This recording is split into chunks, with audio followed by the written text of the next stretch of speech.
വാർത്തകൾ വിശദമായി. CPM RSS fascist ഭീകരതയ്ക്കെതിരെ ജനാധിപത്യ സോഷ്യലിസ്റ്റ് ശക്തികളുടെ പുനരേകീകരണം കാലഘട്ടത്തിന്റെ അനിവാര്യതയാണെന്ന് രാഷ്ട്രീയ ലോക് സമതാ പാർട്ടി സംസ്ഥാന നേതൃയോഗം ചൂണ്ടിക്കാട്ടി. ലോക്സഭാ തെരഞ്ഞെടുപ്പിന് മുന്നോടിയായി പാലക്കാട് തേങ്കുറിശ്ശിയിൽ സംഘടിപ്പിച്ച സംസ്ഥാന നേതൃയോഗം സമത വിചാരകേന്ദ്രം പ്രസിഡന്റ് എബ്രഹാം ബെൻഹർ ഉദ്ഘാടനം ചെയ്തു. ചിതറിപ്പോയ സോഷ്യലിസ്റ്റ് ശക്തികളെ ഒന്നിപ്പിക്കുക എന്ന ലക്ഷ്യത്തോടെ കൂടിയ നേതൃയോഗത്തിൽ RLSP സംസ്ഥാന പ്രസിഡന്റ് കെ രംഗനാഥൻ അധ്യക്ഷത വഹിച്ചു. അഴിമതിക്കാരുടെയും ഭീകരവാദികളുടെയും അധാർമിക രാഷ്ട്രീയമാണ് ഇന്ന് ഇടതുമുന്നണിയിൽ താണ്ഡവമാടുന്നത്. വിദേശ ഫണ്ട് സ്വരൂപിച്ചിട്ടും സംസ്ഥാനത്തിന്റെ വികസനം വിദേശ രാജ്യങ്ങളിൽ തീരുമാനിക്കുന്നതിൽ ദുരൂഹതയുണ്ട്. 3 ലക്ഷത്തിലധികം ഏക്കർ സർക്കാർ ഭൂമി കോർപ്പറേറ്റുകൾ കൈവശം വെച്ചിരിക്കുമ്പോൾ 5 ലക്ഷത്തിലധികം ആളുകൾ സംസ്ഥാനത്ത് ഭൂരഹിതരും ഭവനരഹിതരുമാണെന്ന് അധ്യക്ഷ പ്രസംഗത്തിൽ കെ രംഗനാഥൻ ആരോപിച്ചു. ആചാരാനുഷ്ഠാനങ്ങളുടെ പേരിൽ കേരളത്തിലെ ജനങ്ങളെ തമ്മിലടിപ്പിക്കാനുള്ള ബോധപൂർവ പ്രവർത്തനങ്ങളാണ് സർക്കാർ നടത്തുന്നതെന്നും അദ്ദേഹം പറഞ്ഞു.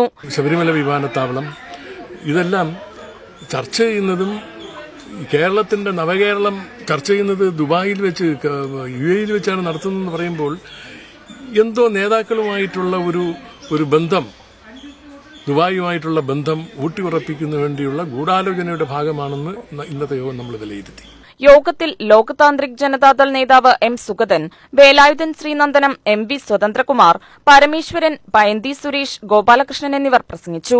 സോഷ്യലിസ്റ്റ് പാർട്ടിയിലെ കാരണവർ എന്നറിയപ്പെടുന്ന കുന്നുകാട് സുകുമാരന്റെ ശവകുടീരത്തിൽ പുഷ്പാർച്ചന നടത്തിയാണ് സംസ്ഥാന നേതൃയോഗം ആരംഭിച്ചത്. സംസ്ഥാന ജനറൽ സെക്രട്ടറിമാരായി MV സ്വതന്ത്രകുമാർ, ഇടമന പരമേശ്വരൻ എന്നിവരെയും പാലക്കാട് ജില്ലാ പ്രസിഡന്റായി M സുഗതനെയും ദേശീയ നിർവാഹക സമിതിയിലേക്ക് എബ്രഹാം ബെൻഹറിനെയും RLSPയുടെ യുവജന വിഭാഗമായ യുവസമതയുടെ സംസ്ഥാന പ്രസിഡന്റായി KK സുകാർത്തിക്കിനെയും നേതൃയോഗത്തിൽ തെരഞ്ഞെടുത്തതായി രാഷ്ട്രീയ ലോക് സമതാ പാർട്ടി സംസ്ഥാന പ്രസിഡന്റ് കെ രംഗനാഥൻ പാലക്കാട് നടത്തിയ വാർത്താസമ്മേളനത്തിൽ അറിയിച്ചു. UTV news, Palakkad.